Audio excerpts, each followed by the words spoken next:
আচলতে আমি এটা এটা সমাজ এখন গঢ়িছোঁ, বৃহত্তৰ বৰপেটা সমাজ। এই বৃহত্তৰ বৰপেটা সমাজত আমি অৱশ্যে ঠিক মাঘ বিহু পাতিলোঁ।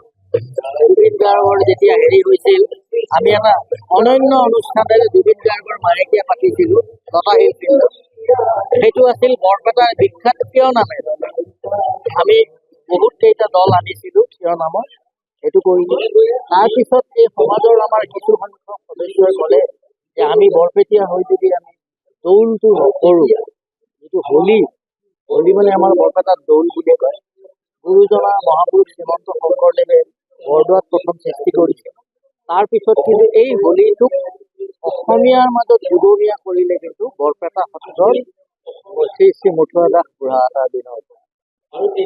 আৰু সেই দিন ধৰিয়ে বৰপেটীয়াৰ মাজত হোলী বুলি ক'লে যি এটা আনন্দ, এটা আৱেগ, এটা উঠলি উঠে, সেইটো মানে অনুচিত ভাৱেৰে প্ৰকাশ কৰিব পৰা নাই। কাৰণ আমি যেতিয়া সৰু আছিলোঁ, ল'ৰালি কালত, আজি মই ৭৭ বছৰত ভৰি দিছোঁ, কিন্তু সেই সময়ত আমি যেতিয়া সৰু আছিলোঁ তেতিয়া আমি দেখিছিলোঁ যে দৌল আহিছে মানে আমি নতুন কাপোৰ পাম। যিহেতুকে আপোনালোক আটাইয়ে জানে যে অসমীয়া সমাজখনত আজিকালি বিহু আৰু পৰৱৰ্তী সময়ত দুৰ্গা পূজাত আমাৰ নতুন কাপোৰ লোৱা হয়। কিন্তু আমি দুৰ্গা পূজা বা বিহু বুলি আমাৰ নতুন কাপোৰ নহয়, বিহুত বিহুৱানখন লওঁ, কিন্তু নতুন এই সাজ পোছাক, চাৰ্ট পেণ্ট এইবিলাক কিন্তু আমি দৌলৰ আগে আগে লওঁ। ঠিক তেনেকুৱাকে তদ্ৰূপ আমাৰ ঘৰ দুৱাৰবিলাক পৰিষ্কাৰ কৰা, আলহী অতিথি আহে। আৰু এটা নিয়ম আছিল যে আগতে যিমান মানে বৰপেটীয়া যিমানেই বাহিৰত নাথাকক, মানে দৌল বুলি যাবই লাগে। কিন্তু এতিয়া মানে কৰ্মক্ষেত্ৰৰ টাননি, দেশৰ কাৰণত আজিকালি বহুতে সেই যাব নোৱাৰা হৈছে। এতিয়া মই আজি ধৰক 60 বছৰ ধৰি গুৱাহাটীত আছোঁ। আগতে গৈছিলোঁ, কিন্তু এতিয়া মানে আৰু বয়সো হৈছে, লগতে আৰু মানে কি হ'ল, নানান প্ৰব্লেমৰ কাৰণে এতিয়া এইবিলাক পৰিস্থিতিৰ ওপৰতে আমি এই বৃহত্তৰ বৰপেটা সমাজখন গঠন কৰিছোঁ। আৰু আমি যিমান দূৰ পাৰোঁ, আমি বৰপেটীয়া সংস্কৃতিখিনি আমি যদি আমাৰ ইয়াতেই যদি আমি ৰাইজক আমি যদি উদযাপন কৰাৰ লগতে ৰাইজকো যদি প্ৰদৰ্শন কৰি দেখুৱাব পাৰোঁ যে আমাৰ বৰপেটাৰ একচুৱেলি কৃষ্টি সংস্কৃতিখিনি আমি জীয়াই ৰখাও হ'ব আৰু ৰাইজৰ মাজত প্ৰদৰ্শন কৰা হ'ব।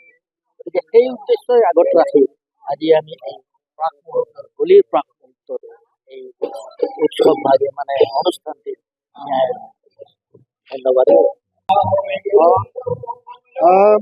বৰপেটাত যিটো প্ৰচলিত হোলী উৎসৱ অৰ্থাৎ দৌল উৎসৱ, তাৰ ৰেশ অসমৰ য'ত য'ত বৰপেটীয়াসকল আছে তেওঁলোকৰ মনতো লাগেই, আৰু সকলো মানুহৰ মনতে বৰপেটাৰ এই দৌল উৎসৱ বা হোলী উৎসৱৰ গীত মাত সুৰ লয়, সেইখিনি মানুহৰ মনে মনে মানে সকলোৰে মনে প্ৰাণে সেইখিনি সদায় আহে।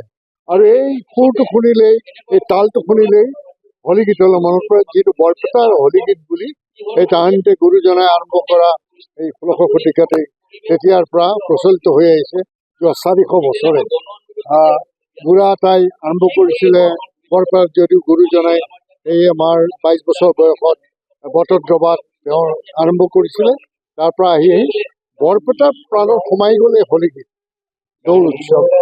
আৰু পৃথিৱীৰ য'তেই বৰপেটাৰ যিকোনো মানুহ বৰপেটা নাথাকক কিয়, হোলী গীতৰ এই গীত মাতত, এই হোলীৰ এই ৰঙিয়াল বতৰটোত ভাগ ল'বলৈ তেওঁলোক আহে। আমি যিটো জানো পৃথিৱীৰ য'তেই নাথাকক, তাৰমানে হোলী গীতৰ এই সুৰ তাল লয়ত সেই ফাগুন চ'তৰ বহাগৰ এই বতৰত সকলো মানুহ এক হৈ যায় আৰু মনে প্ৰাণে আৱেগ ছটিয়াই হোলী গীতৰ ৰঙত মন প্ৰাণ মতলীয়া হৈ পৰে।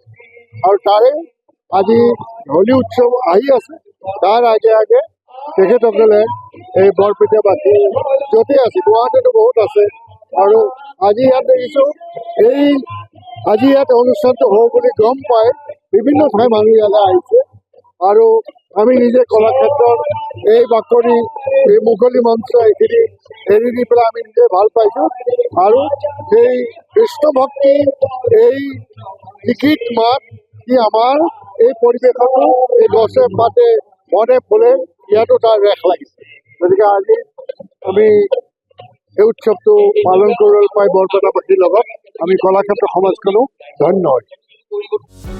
যিকোনো খবৰৰ বাবে যোগাযোগ কৰক আমাৰ এই নম্বৰত 9181 307 221।